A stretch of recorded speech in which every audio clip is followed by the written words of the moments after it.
If you take the predictions seriously, 2019 is shaping up to be a rough ride. But if you're looking to boost your resiliency, you might want to consider a night of multicultural comedy along with a musical tribute to Ray Charles and Aretha Franklin. The performances, organized by 3131 Productions, will take place January 10th in Saugus and Friday, January 11th at Roxbury Community College. To tell us what's planned is one of the performing comedians and CEO of 3131, Latifa Ali. Thank you very much for being with us, Latifa.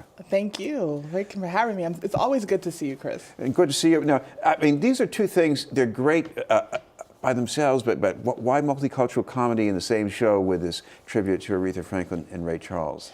Well, when you think of the greatness of the Queen of Soul and her passing on, a lot of times it kind of stirs up a little sadness within you, a little nostalgia. I thought, why not balance it out with a little bit of humor? You know, we always call it a homegoing, right? So let's make it that way. So this time we're going to balance it out with a little comedian, a little comedy, and we're bringing in a big comedian, Omar Reagan, out of LA, and we're mixing him with Latifa Ali. I'm not sure if that's like pneumonia and Clorox or what, but hopefully it's going to be something that we all get a little high off and have a lot of fun. A little disclosure here, Latifa Ali, you know him well because he's your husband, right? He's my husband, and I actually fell in love with him. And I probably shouldn't say this from the 5th grade because he had a song called Images, which the concert name is named after a natural man, images to live for.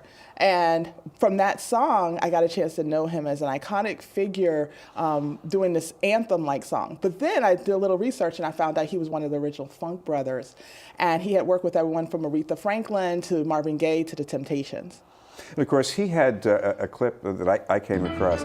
This goes back to the middle of the 1960s, a classic by Wes Montgomery, "Bumpin' on Sunset." You know, maybe you're too young to have grown up with that. I am a little young to grow up with some of the pieces, but they're timeless songs, and that's what we're hoping to do with this piece.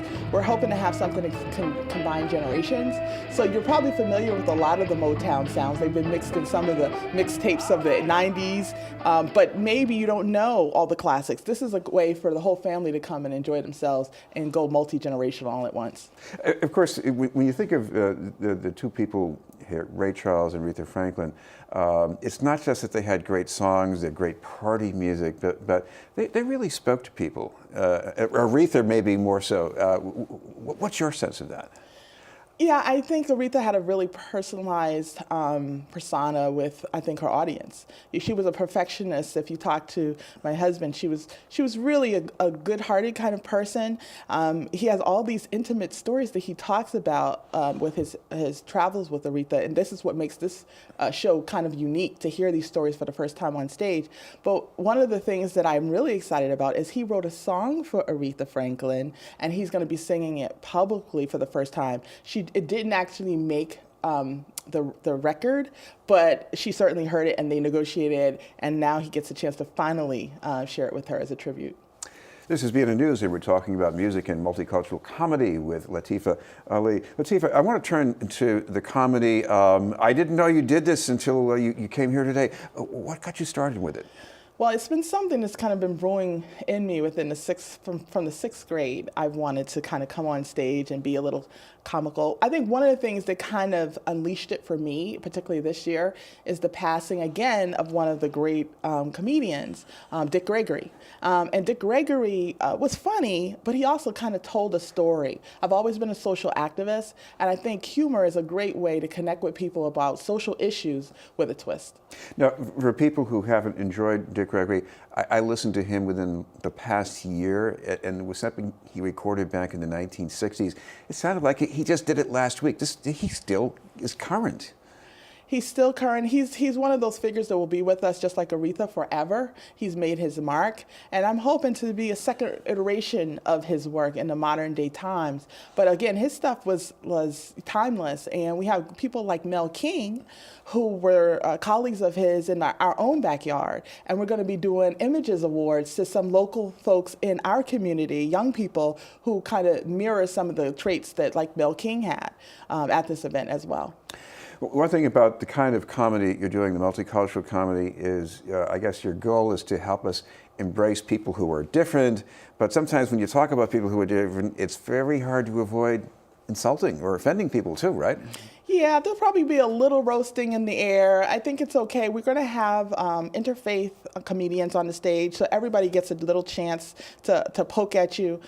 But it's really about understanding the other. We call the Saga show at Giggles Comedy Club the night before on the 6th at 6 p.m. January 10th. We call that one "Despise Me Not." And we go right for the jugular vein on that. You know, it's all about, we know you're different. There may be some things that are actually cute and interesting about that. We want to talk about it out loud. But more importantly, we want to talk about our own laundry so that you can know that we're just like you. Well, another thing that is even less humorous is that you have an important goal is to raise some money to help some people who are looking for jobs too. Right, so this benefits actually two organizations. The Giggles Comedy Club event benefits Cooperative Metropolitan Ministries, who does social justice work.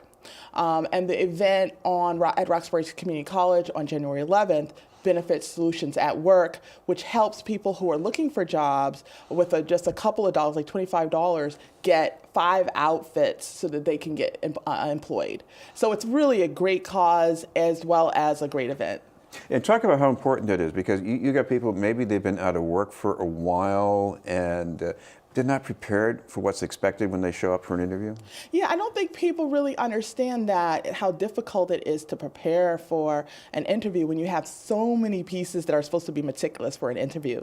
But at Solutions to Work, they'll give you a little bit of advice, but they'll also give you the tie, the shirt, the jacket, the shoes, the belt, everything you need to get started. So you're not just kind of pulling it together. And some of the donations come from some of the best households, so you might be looking better than the guy that's trying to hire you. Well, we should mention, people want some more details or to get the tickets. You got something on social media they should look for? Yeah, you should go to Eventbrite and look for the two titles, Despise Me Not, or look for us at A Natural Man, Images to Live For. Thank you very much, Latifa Ali. Yeah, and I also want to say that if you can go to 3131productions.com and get tickets right online. Thank you very much, Latifa, and that's 313WON.